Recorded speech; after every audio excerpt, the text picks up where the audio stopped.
Okay, as soon as you just say go and I'll start going. Okay, should I start from the top? Yep. Okay. If I have to explain how I am responsible for inventing Crustacean Records, I have to start with the story about how I invented Fat Tuesday. Fat Tuesday was my connection to Crustacean, and they started in like the late 80s, and they put out their first release. They're from the Twin Cities, and they put out their first release called So Much More. And I did this little J-card design for them, and it led to them getting signed at Columbia Records. But you know, I did this cover of them getting flattened by a giant footprint there, Sasquatch possibly. One of the songs is this Christmas novelty song. It's kind of a macho version of Santa. It's called Santa Guy.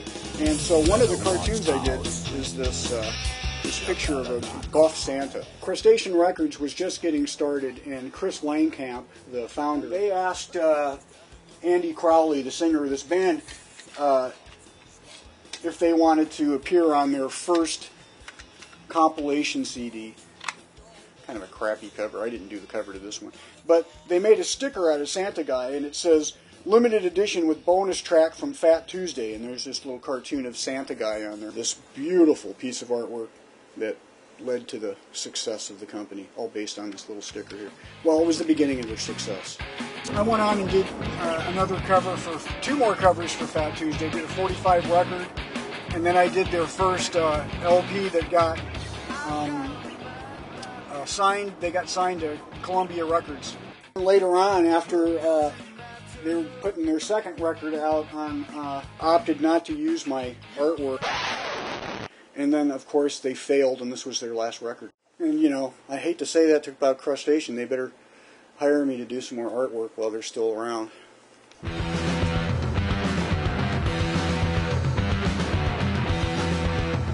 Soon afterwards, after they realized my genius, Chris got a hold of me, and they asked me to do their logo design. I went on to design their classic crab and the tighty whities here. Their first logo that they needed redesigned was this lobster with a baby head, and it just doesn't reproduce very well. It's not very good. I've got the original art. I came up with it for them. I'll grab it real quick here.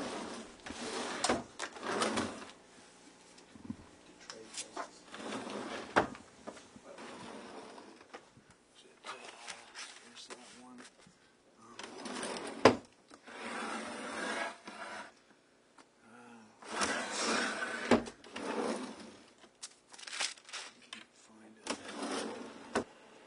Anyway, here's the original art. You can even see he's got a package.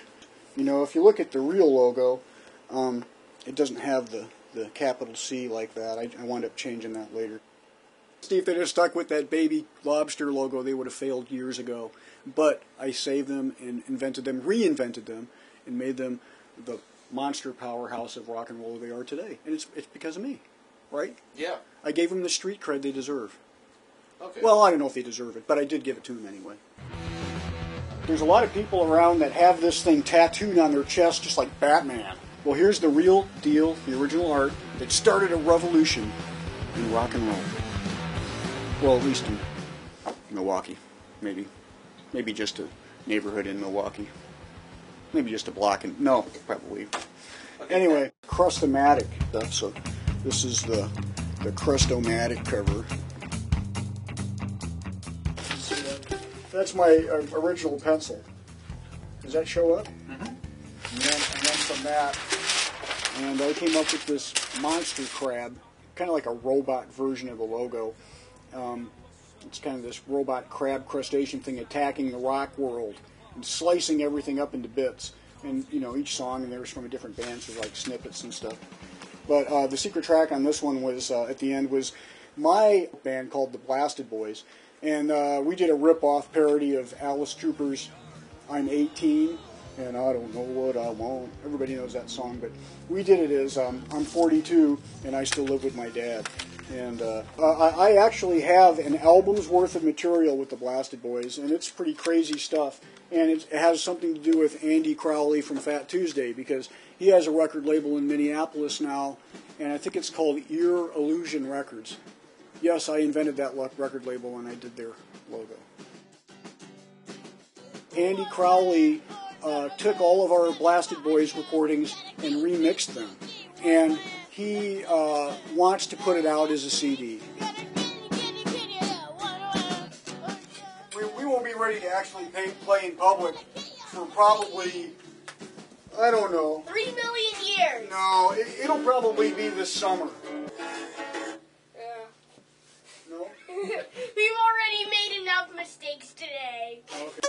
Lots of people have wondered about the Blasted Boys, about Crustacean. It's been kind of a mystery because it's the only song ever released and there's no information about them. And people are like, who are those guys? Soon Crustacean was on its way to being the Midwestern punk powerhouse that it was fated to be, and Krusty was expanding into the zine publishing about 1999 with his new rag called Monster. And guess whose art launched that rag? Mine. Here's the cover to Monster #1. But this time I recruited some friends to create a lumbering, exquisite corpse type drawing. Rick Altergott, Ariel Bordeaux, Kevin Scalzo, and Brian Sendelbach, all established cartoonists now. Mad Trucker Gone Mad is a Crustacean band. These are all Crustacean bands, I believe. What's your favorite guy on there? Who's your favorite face? That one. The one with the buck teeth?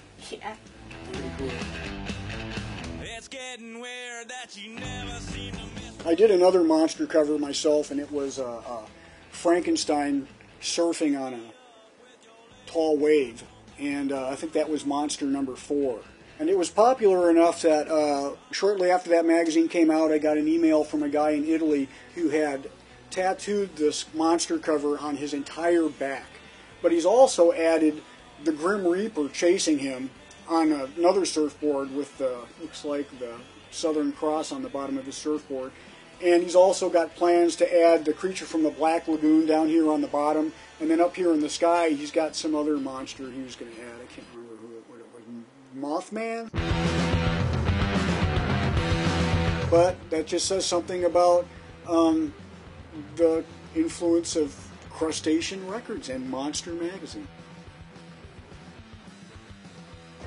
Oh, I don't know. My legacy is that I invented their logo, and it's on all of their products, and it's sort of what people visualize when you say Crustacean Records. The first thing they think of is my artwork, and yeah, it's a cool little craft.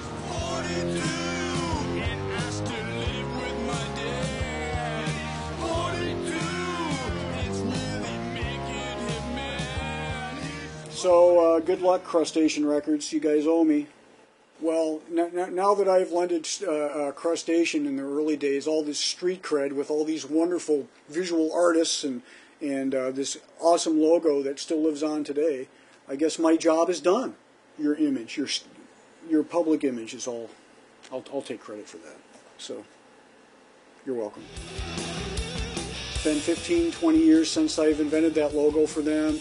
And they've used it on T-shirts and buttons and stickers. You know, here's a sticker. Here's all their buttons. That everything's got the crab. Everything's got the crab. There's another crab. And every single thing that they do has my stamp on it. I'm entitled to some cash. I want some of that merchandise money, boys. Hand it over. Hand over the cash, boys.